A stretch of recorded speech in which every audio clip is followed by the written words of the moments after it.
بسم اللہ الرحمن الرحیم۔ السلام علیکم ورحمۃ اللہ وبرکاتہ۔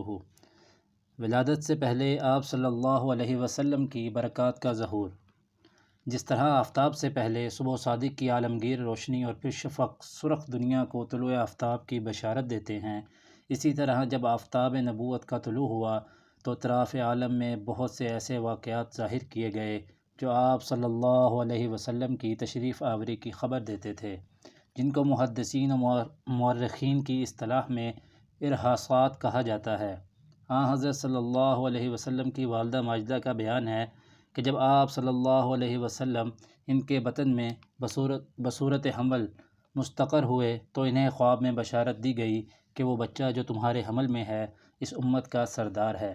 جب وہ پیدا ہوں تو تم یوں دعا کرنا، ان کو ایک خدا کی پناہ میں دیتی ہوں، ان کا نام محمد صلی اللہ علیہ وسلم رکھنا۔ اور فرماتی ہیں کہ آپ صلی اللہ علیہ وسلم کے حمل رہنے کے بعد میں نے ایک نور دیکھا جس سے شہر بصری علاقہ شام کے محلات ان کے سامنے آ گئے۔ اور فرماتی ہیں کہ میں نے کسی عورت کو کوئی حمل نہیں دیکھا جو آپ صلی اللہ علیہ وسلم سے زیادہ سہل اور سبک ہو، یعنی ایام حمل میں جو متلی یا سستی وغیرہ عموماً عورتوں کو رہتی ہے وہ کچھ مجھے پیش نہیں آئیں۔